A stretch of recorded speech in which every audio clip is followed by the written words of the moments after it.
plan on murdering me in my sleep. Say Now! In New York City's Central Park on an ordinary morning, people are going about their usual activities when suddenly strange and unsettling events begin to occur. The first indication that something is wrong comes when people inexplicably start to freeze in place, appearing disoriented and confused. They begin to behave in bizarre ways, with some individuals harming themselves.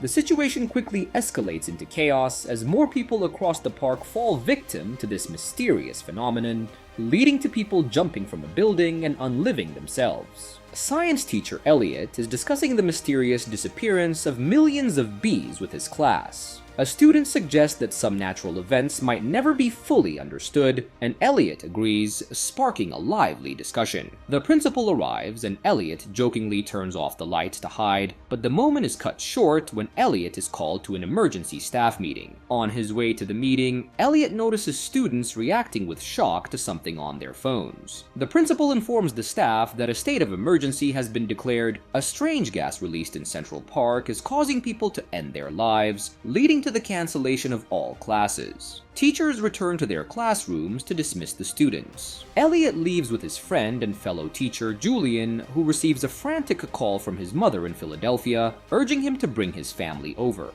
Julian also invites Elliot and Alma. As they leave, Julian confides in Elliot about Alma being distant lately. At home, Alma is anxious, repeatedly receiving calls from someone named Joey, whom she ignores. She watches the news and learns about the rising death toll and the evacuation of New York.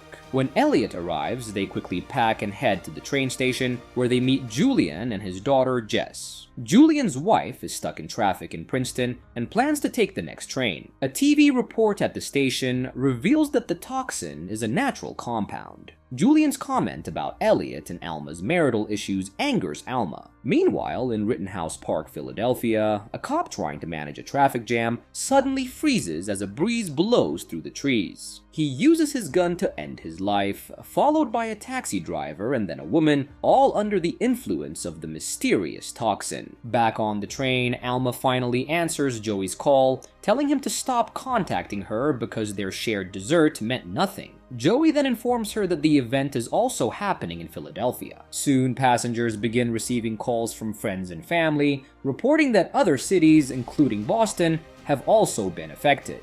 Apparently Philadelphia was just attacked. Julian tries to call his wife but is unable to reach her. Elliot approaches Alma, who informs him that Boston has also been hit by the strange event. Confusion and fear spread among them as they struggle to understand why this is happening. Eventually, the train they are on stops in a rural area of Pennsylvania. The train workers inform the passengers that this is the last stop because all train services have been discontinued. They have also lost all communication, so there's nothing more they can do to help. The passengers make their way to a nearby small town and gather in a diner. Inside the diner, Elliot sits with Julian's daughter, Jess, trying to distract her by playing with her, which manages to bring a smile to her face. The tense atmosphere in the diner is disrupted when a woman receives a video from the Philadelphia Zoo showing a man walking into a lion's cage and being killed by the animals. Meanwhile, on the TV, reporters announce that the government has retracted its initial theory of a terrorist attack.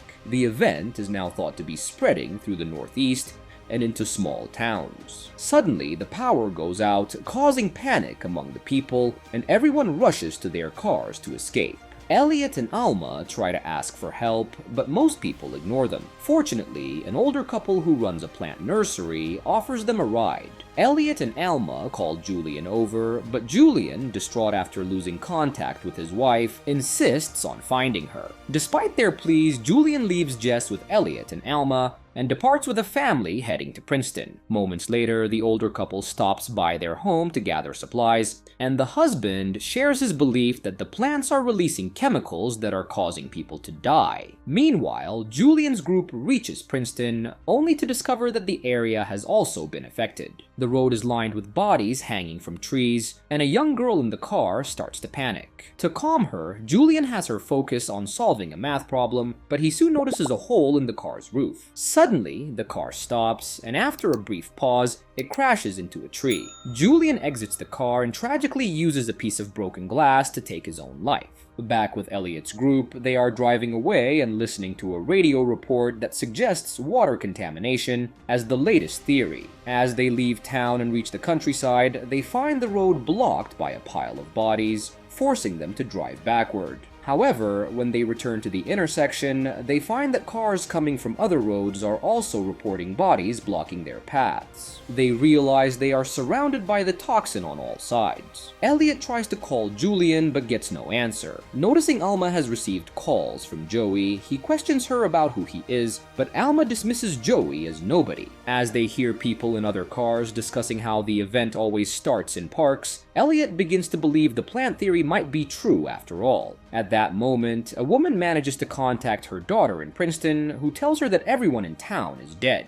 The call abruptly ends when the girl suddenly dies, and Elliot hears the sound of wind blowing into her room. Realizing that Julian is most likely dead, Elliot has to break the devastating news to Jess and comfort her through her grief. Afterward, an army private and Elliot agree that since the attacks are happening in a highly populated area, they need to get off the roads. The army privately informs the group that they should move to a less populated town, advising them to stay in smaller groups. The crowd is then divided into two groups, and they start crossing the countryside to reach a small remote town nearby that may be safe because it's still in development. As they walk, Alma finally confesses to Elliot about Joey. He was a co-worker with whom she had dessert when she was supposed to be working late. Nothing more happened, but she felt guilty about lying, which is why she had been distant. Suddenly, the wind starts blowing and the larger group freezes. The soldier begins screaming, then walks backward and uses his gun to take his own life. Elliot's group hears the gun repeatedly firing, indicating that others are using it to end their lives as well. As panic sets in, Alma insists that they need to do something and not just ignore what's happening. Elliot, in desperation, yells at them to be quiet and uses scientific deduction to analyze the situation. He concludes that the toxin is likely being spread by the plants and is only triggered by large groups of people. They decide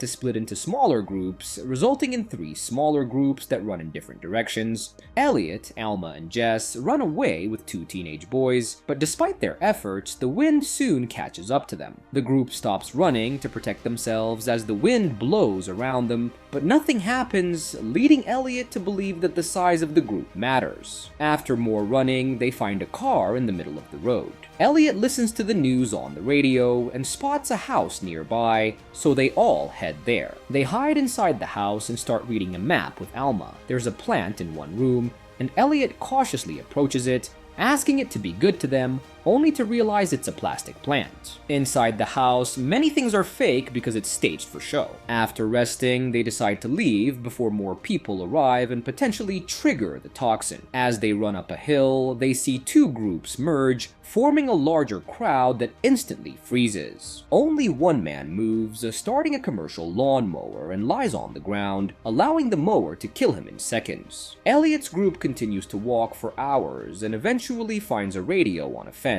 An emergency broadcast advises people to head to the western borders to be picked up by the police. Exhausted and hungry, the group finds a boarded-up house and decides to stop there. As they approach, Elliot tells a made-up story about flirting with a clerk to make Alma feel better, even if it's a lie. Elliot knocks on the door, but no one answers. They consider breaking in, and Josh offers to force the door open. Elliot hesitates, saying it's not right, but Josh insists they'll just take food and leave. At that moment, Jared spots someone moving inside. Elliot politely asks for help, but when the owner refuses, Josh and Jared become aggressive, shaking the boards on the windows and using foul language. Annoyed, the owner shoots through the door, killing Josh. He then sticks the gun out the window and shoots Jared as well. Terrified, the trio starts running again. Meanwhile, survivors in the area are shown taking different precautions. Some wear masks, while others gather as many guns as possible. On TV, a reporter interviews a scientist who explains that the attacks are becoming more intense by the hour and are now affecting smaller groups of people. Moments later, Elliot, Alma, and Jess find a house with no power or signs of recent use, leading them to believe it's abandoned. However, as they approach, they meet Mrs. Jones, a woman who chose years ago to live in isolation,